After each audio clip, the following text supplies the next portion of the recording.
Hello प्यारे दोस्तों, नमस्कार। मैं होशियारमल स्वामी अपने इस यूट्यूब चैनल पर आपका हार्दिक स्वागत करता हूं। जैसे कि दोस्तों हम बात कर रहे थे भारत के इतिहास की।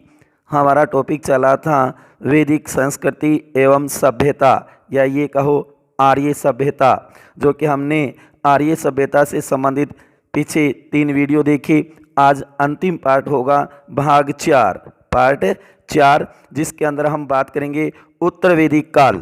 उत्तर वैदिक काल के बारे में हम विस्तार से पढ़ेंगे, जो 1000 ईसा पूर्व BC ईसा पूर्व से लेकर 600 ईसा पूर्व तक BC तक रहा था। उत्तर वैदिक काल माना जाता है, क्योंकि इससे पहले हमने अपने पिछले वीडियो में आर्यों के जीवन के बारे में देखा था, उनकी सामाजिक, राजनीतिक, धार्मिक, आर्थिक स्थिति के बारे में देखा था। और ऋग्वैदिक कालिक जो आर्यों का जो स्थान था, आर्यों की जो स्थिति थी, उनके बारे में हम देखा था, जिसकी जानकारी हमें ऋग्वेद से होती है।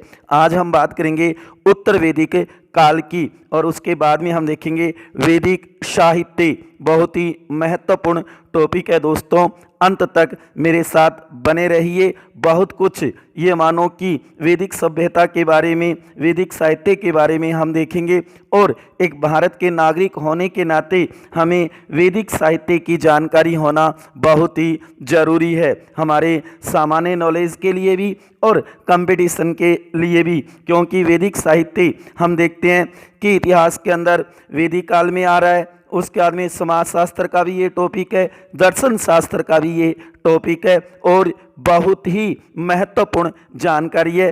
तो प्लीज़ कृपया मेरा वीडियो अंत तक ज़रूर देखें।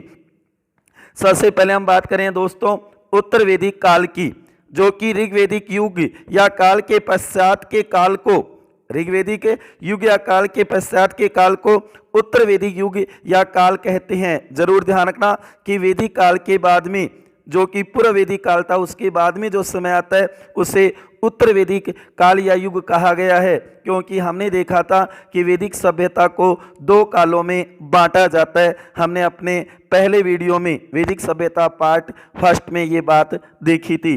उसके बाद में ऋग्वैदिक काल में आर्यों का केंद्र, जो आर्यों का केंद्र सप्त सैंधव प्रदेश, जो कि पंजाब माना जा सकता है, वहीं उत्तर वैदिक काल में आर्यों का विस्तार कुरुक्षेत्र तथा गंगा यमुना, दिल्ली का जो क्षेत्र है, गंगा यमुना दोआब तक हो गया था। कहने का मतलब आर्य है वो सप्त सैंधव प्रदेश से किस तरफ बढ़ने लगे, उत्तर पूर्व की तरफ बढ़ने लगे थे, गंगा यमुना दोआब तक आ गए थे, कुरुक्षेत्र।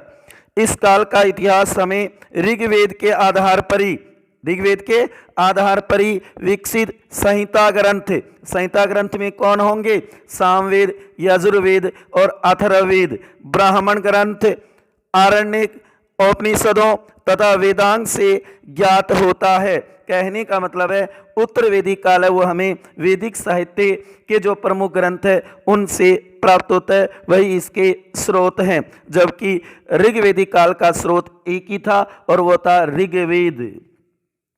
उसके बाद में देखो इस काल में, किस काल में, उत्तर वैदिक काल में, इस काल में भी आर्य पितृमूलक संयुक्त परिवार प्रणाली, कहने का मतलब पितृस्थात्मक परिवार था, संयुक्त परिवार था, के अंतर्गत ही संगठित थे आर्य। उसके बाद में इसमें नियोग प्रथा, जो कि विधवा विवाह, जिसे क्या कहा गया, पुनर्भू कहा गया है। विधवा विवाह को क्या का शब्द दिया गया, पुनर्भू का प्रचलन हुआ था इस काल में। आर्य अपने को द्विज कहने लगे, आर्य अपने आप को द्विज कहने लगे। द्विज का अर्थ था जिनका उपनयन संस्कार होता था, वे द्विज कहलाते थे। वर्ण का निर्धारण है वो वंश या जन्म के आधार पर होने लगा, न कि कर्म। जबकि ऋग्वैदिक काल में जो वर्ण का निर्धारण होता था वह किस पे होता था, कर्म पे। लेकिन उत्तर वैदिक काल में दोस्तों किस पे, वंश या जन्म के आधार पर होने लगा। इस काल में पुत्र की तुलना में पुत्री का स्थान निम्न माना जाने लगा, दोनों को बराबर स्थिति नहीं थी, पुत्री को वो निम्न स्थिति प्राप्त हो गई। इस काल में ही बहुदेववाद की प्रतिष्ठा थी, कहना बहुत सारे देवता थे, देवता वही थे लेकिन महत्व में परिवर्तन हो गया।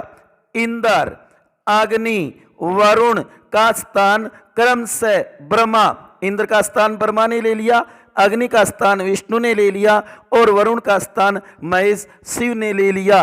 कहने का मतलब है कि देवता वही थे लेकिन स्थान चेंज हो गया। दोस्तों, पशुओं के देवता जो पूषण थे उसको शूद्रों के देवता का स्थान प्राप्त हो गया। जो ऋग्वेद में तो पशुओं के देवता थे, उत्तर वेदिक काल में किसके बन गए? शूद्रों के देवता बन गए। उत्तर वेदिक काल में ही मूर्ति पूजा आरंभ हुआ। मूर्ति पूजा का आरंभ कब हुआ? उत्तर वेदिक काल में हुआ था।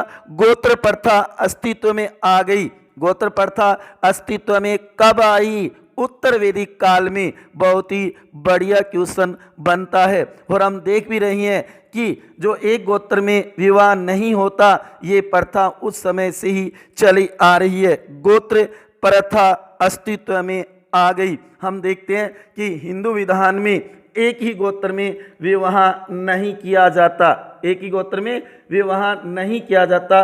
उसका कारण यही है कि गोत्र प्रथा उस समय प्रचलन में आ गई थी। उसके बाद में दोस्तों, इस काल में कृषि में खाद का प्रयोग आरंभ हो गया। खाद जो यूरिया हम देखते हैं, कई प्रकार की खादें जो आती है, इसका प्रारंभ कब हुआ था? उत्तर वैदिक काल में ही हुआ था। हल को सीरा, हल को क्या कहने लगे? सीरा, और हल रेखा को सीता कहा गया उस समय उत्तर वैदिक काल में। उसके बाद में इस काल में कौशाम्बी जो नगर है में प्रथम बार पक्की ईंटों का प्रयोग किया गया था। वैसे तो हमने देखा था आर्यों के मकान कच्चे थे, घास फूस बांस के बने हुए थे, लेकिन पक्की ईंटों का प्रयोग कौशाम्बी नगर में प्रथम बार देखा गया था उत्तर वैदिक काल में। सभा नामक संस्था राजकीय न्यायालय का कार्य करती थी। सभा भी थी और समिति भी थी, लेकिन दोस्तों याद रखना, विदत संस्था नहीं थी। कब? उत्तर वैदिक काल में। अथर्ववेद में सभा और समिति बहुत ही महत्वपूर्ण जानकारी है। सभा और समिति को प्रजापति की दो पुत्री कहा गया है। कहाँ पे? अथर्ववेद में सभा और समिति को प्रजापति की दो पुत्रियां कहा गया है। उसके बाद में उत्तर वैदिक काल में राज्यों में राजतंत्रीय शासन प्रणाली काफी लोकप्रिय थी। कौन सी?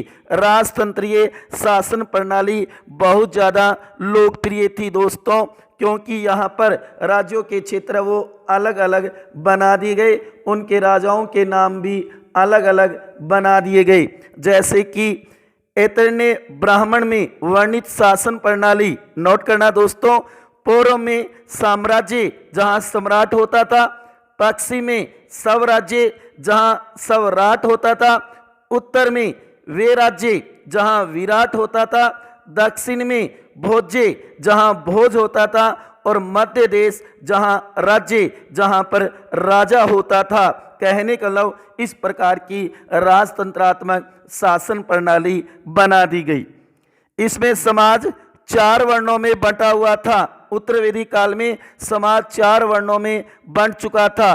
ब्राह्मण, क्षत्रिय, वैश्य और शूद्र। ये ध्यान रखना है, ब्राह्मण, क्षत्रिय, वैश्य, इन्हें द्विज कहने को इनका उपनयन संस्कार होता था, जबकि शूद्र द्विज में नहीं थे। बहुत बढ़िया क्वेश्चन बन सकता है कि द्विज में कौन कौन शामिल थे?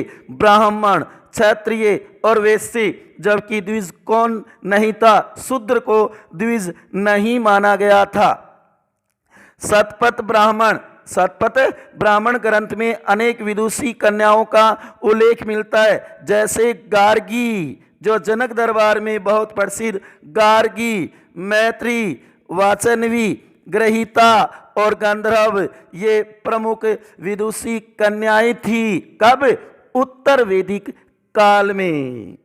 तो पूछा जा सकता है गार्गी, मैत्री, वाचनवी, ग्रहीता, गंधर्व, ये प्रमुख विदुषी किस काल में थी? उत्तर वैदिक काल में। या ये किससे संबंधित है? तो विदुषी महिलाएं हैं उत्तर वैदिक काल की। इस काल में आर्यों का मुख्य केंद्र मध्य देश था। प्रमुख केंद्र क्या था? मध्य देश था, लेकिन मगध व अंग, ये दो जो उस समय के जनपद थे आर्य क्षेत्र के बाहर थे, मगध व अंग इसमें नहीं आते थे। उसके बाद में उत्तर वैदिक काल में नियमित करों की प्रतिष्ठा स्थापित हो गई और वैसे ही ये मानो कर दिया करते थे, नियमित करों की व्यवस्था कर दी गई और राजा कर के रूप में 1/16 भाग लेता था उस समय कर के रूप में। उत्तर वैदिक काल में हमें राजा के राजाभिषेक का वर्णन भी मिलता है, लेकिन याद रखना राजा के पास अपनी कोई स्थायी सेना नहीं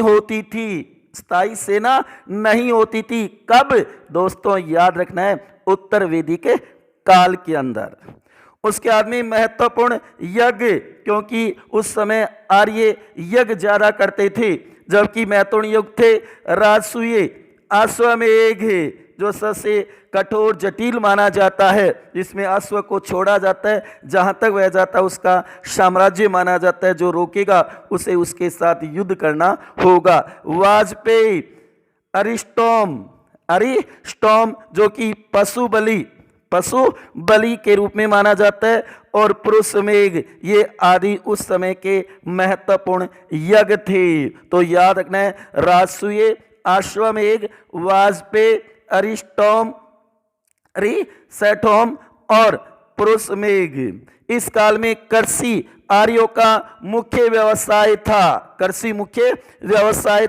मुख्य फसल जो न होकर के गेहूं और धान थी, जो नहीं थी, जो ऋग्वेदिक काल में जो थी। जबकि याद में चावल, और चावल को ये क्या कहते थे, बरही कहा जाता था चावल को उस समय। इस काल में निष्क जो कि सोने की मुद्रा, शतमान जो चांदी की मुद्रा, पाद व क्रैनल में ये माप की इकाइयां थी, ये माप की इकाइयां मानी गई थी उस समय। लेकिन गाय भी थी उस समय विनिमय का माध्यम जो वस्तु विनिमय होता था, उसमें गाय का भी स्थान था। अथर्ववेद में तो 3 आश्रम, जबकि जाबोलोपनिषद बहुत ही महत्वपूर्ण कि उसने जाबोलो उपनिषद में 4 आश्रमों का वर्णन मिलता है, जो कि ब्रह्मचार्य, गृहस्थ आश्रम, वानप्रस्थ आश्रम और संन्यास आश्रम। और इसमें अति महत्वपूर्ण जो माना गया है वो गृहस्थ आश्रम माना गया है। कौन सा? गृहस्थ आश्रम सबसे महत्वपूर्ण माना गया है। तो ये 4 आश्रम जो कि व्यक्ति के जीवन को 100 वर्षों में बांटते हुए 25-25 वर्षों के ये 4 आश्रम, जिनका उल्लेख पहली बार जाबलोपनिषद में मिलता है। इन 4 आश्रमों का बहुत ही बढ़िया कि उसने 4 आश्रम, और वो भी क्रम से, जरूर ध्यान रखना है। ब्रह्मचार्य आश्रम नंबर 1, गृहस्थ आश्रम नंबर 2, नंबर 3 वानप्रस्थ आश्रम और नंबर 4 संन्यास आश्रम। और महत्वपूर्ण कौन सा है ये भी आपको ध्यान में रखना है, महत्वपूर्ण होगा गृहस्थ आश्रम। अथर्ववेद में परीक्षित को मृत्युलोक का देवता बताया गया है, मृत्युलोक का देवता भी बताया गया है, याद रखना है अथर्ववेद में। उसके बाद में हम देखेंगे इससे जुड़ी कुछ और महत्वपूर्ण जानकारी, जैसे कि इस काल में प्रत्येक गृहस्थ द्वारा 5 महायज्ञ किए जाते थे। कितने? 5 महायज्ञ, ब्रह्म महायज्ञ, देव महायज्ञ, भूत यज्ञ, पितृ यज्ञ और नर या मनुष्य। और इसमें महत्वपूर्ण कौन सा था? तो याद रखना है नर जो कि मनुष्य जो यज्ञ है वो सबसे महत्वपूर्ण माना गया है, सबसे महत्वपूर्ण माना गया है। उसके बाद में हम देखेंगे 3 ऋण कितने? 3, ऋषि ऋण, पितृ ऋण, देव ऋण। और इसमें सबसे महत्वपूर्ण जो माना गया है वो पितृ ऋण को माना गया है। ये बहुत ही महत्वपूर्ण बात है, जो महत्वपूर्ण है उनको जरूर तैयार करना है दोस्तों। उसके बाद में 4 पुरुषार्थ क्रम से धर्म, अर्थ, काम और मोक्ष। धर्म, अर्थ, काम और मोक्ष। और महत्वपूर्ण कौन सा है? मोक्ष। नंबर 4, मोक्ष पुरुषार्थ सबसे महत्वपूर्ण माना गया है। उसके बाद में 8 प्रकार के विवाह। विवाह कितने? 8 प्रकार के उस समय प्रचलित थे। ब्रह्म विवाह, प्रजापत्य विवाह, आर्ष विवाह, देव विवाह, गंधर्व विवाह, असुर विवाह, राक्षस विवाह और पेशाच विवाह।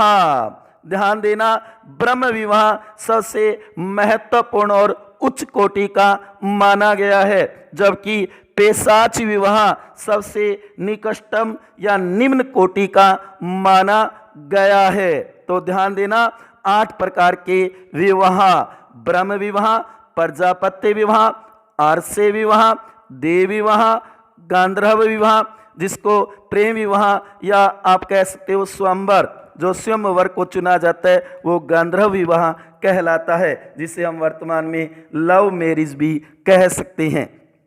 असुर विवाह, राक्षस विवाह और पेशाच विवाह। और सबसे महत्वपूर्ण ब्रह्म विवाह और सबसे निम्न कोटि का है वो है, ध्यान देना, पेशाच विवाह। उसके बाद में वेदांग कितने? ये 6 वेदांग कितने? वैदिक साहित्य में 6। ध्यान देना, शिक्षा, कल्प, व्याकरण, निरुक्त, ज्योतिष और छंद। ज्योतिष और छंद, ये 6 वेदांग हैं। ये 6 के वेदांग है। दोस्तों ध्यान देना, शिक्षा वेद की नासिका, कल्प वेद के हाथ, व्याकरण वेद के मुख, निरुक्त वेद के कान, ज्योतिष वेद की आंखें और छंद वेद के पाद कहलाते हैं। ये महत्वपूर्ण वेदांग हैं। महत्वपूर्ण वेदांग 6 जरूर ध्यान में रखना है। उसके बाद में 16 संस्कार। 16 संस्कार जो बहुत ही महत्वपूर्ण है। 16 संस्कार वैदिक युग के संस्कारों का विवेचन सर्वप्रथम बृहदारण्यक को उपनिषद से प्राप्त होता है, जिनकी संख्या 16 है। जिनकी संख्या 16 मानी गई है, जैसे कि गर्भाधान, पोषोवन, सीमोतोनयन, जातकर्म, नामकरण, निष्क्रमण, अनप्रास, चूड़ाक्रम, कर्णभेद, विद्यारंभ, उपनयन सबसे महत्वपूर्ण। और ये क्रम से भी है दोस्तों, 11वां अति महत्वपूर्ण है, उपनयन संस्कार। वेदारंभ के शांत और समावर्तन, विवाह, विवाह और अंत्येष्टि जो सबसे अंतिम है, जो कि रामगढ़ का दरवाजा दिखाता है। अंत्येष्टि सबसे अंतिम कौन सा है? अंत्येष्टि है, वो सबसे अंतिम माना जाता है। सबसे पहला गर्भाधान और अति महत्वपूर्ण कौन सा है? उपनयन। इन 16 संस्कारों को जरूर तैयार करना और नोट कर लेना, क्रम से इनको याद करना है। अब बात करते हैं वैदिक साहित्य की। वैदिक साहित्य में कौन कौन? चारों वेद। वेद कितने? 4। ऋग्वेद, सामवेद, यजुर्वेद, अथर्ववेद, ब्राह्मण ग्रंथ, आरण्यक, उपनिषद जिनको वेदांत भी कहा जाता है, और वेदांग शामिल है क्रम से। जरूर ध्यान रखना, वैदिक साहित्य क्रम से। सबसे पहले आएगा वेद, फिर आएंगे ब्राह्मण ग्रंथ, फिर आएंगे आरण्यक, फिर आएंगे उपनिषद और अंत में आएगा वेदांग। तो यहाँ पर मैंने छोटी सी एक सारणी बनाई है, जिसके अंदर आप देख सकते हो कि वेदों के नाम, उनके पुरोहित कौन थे, ज्ञाता जो गाते थे उनके पुरोहित, उनसे संबंधित। उसके बाद में उनके उपवेद कौन कौन से हैं, और उसके बाद में आप देख सकते हो ब्राह्मण ग्रंथ, उसके बाद में आरण्यक ग्रंथ कौन कौन से वेद से संबंधित है वो देख सकते हो, और उपनिषद कौन कौन से संबंधित है ये भी आप देख सकते हो। तो यहाँ पर आप देख सकते हो चारों वेद, चारों वेद, ऋग्वेद, सामवेद, यजुर्वेद, अथर्ववेद। पुरोहित कौन थे इनके? पुरोहित कौन थे जो इससे संबंधित माने जाते हैं? जो इनसे संबंधित माने जाते हैं कि मुख्यतः जो आप देखो प्रार्थना करने वाले इन पुरोहितों की अलग अलग नाम दिए गए हैं। जैसे ऋग्वेद उसको होत्र या होता, जो कि पुरोहित था ऋग्वेद का। जबकि सामवेद का पुरोहित कौन था? उद्गाता। जबकि यजुर्वेद का पुरोहित कौन था? अर्धवर्यु, अर्धवरयु। और जबकि अथर्ववेद का कौन था? ब्रह्मा पुरोहित था। जबकि उपवेद ऋग्वेद का आयुर्वेद, सामवेद का गंधर्ववेद, यजुर्वेद का धनुर्वेद और अथर्ववेद का शिल्पवेद उपवेद माने जाते हैं। उपवेद ये थोड़े से ध्यान में रखना है। वेदों के उपवेद, वेदों के उपवेद कौन कौन से हैं? ब्राह्मण ग्रंथ ऋग्वेद का तो ऐतरेय और कौसतकी, ये दो माने जाते हैं ब्राह्मण ग्रंथ। किसके? ऋग्वेद के। जबकि पंचविश, षड्विश, जैमिनी ये तीन ब्राह्मण ग्रंथ वो किसके? सामवेद के हैं। जबकि तैतरीय और शतपथ ये दो हैं वो किसके हैं? यजुर्वेद के हैं। जबकि गोपथ, ध्यान देना, गोपथ किसका है? अथर्ववेद का। वहीं आरण्य ग्रंथ जबकि ऋग्वेद के दो हैं, ध्यान देना, ऐतरेय और कौसतकी।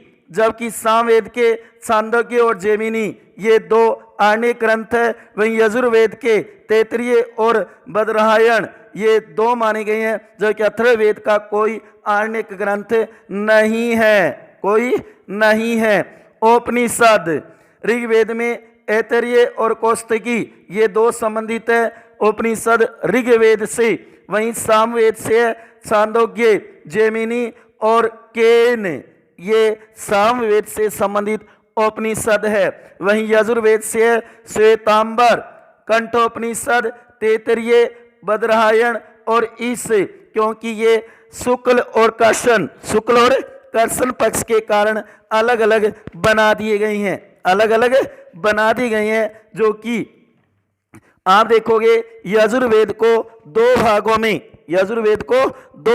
में बांटा गया है। यजुर्वेद को दो भागों में, कर्षण और शुक्ल, क्योंकि एक गद पद दोनों में ही है। तो आप देख सकते हो कि कर्षण में कौन से होंगे? श्वेतांबर, कंठोपनिषद ये और तैतरीय ये तीनों तो कर्षण के। वहीं बदरायण और ईश ये दोनों उपनिषद है वो आप देखो शुक्ल के हैं, यजुर्वेद के।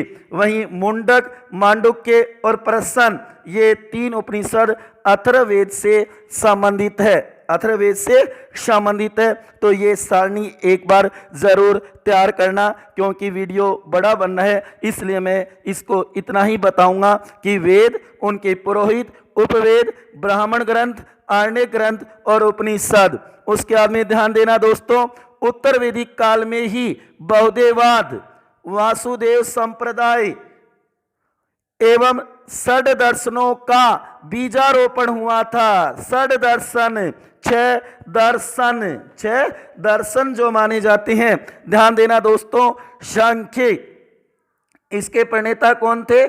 कपिल मुनि। सांख्य दर्शन के जनक या प्रतिपादक कौन माने जाते हैं? तो ध्यान देना, प्रतिपादक है कपिल मुनि। योग, इसके प्रतिपादक कौन है? पंतजलि। कौन है? पंतजलि। ध्यान देना।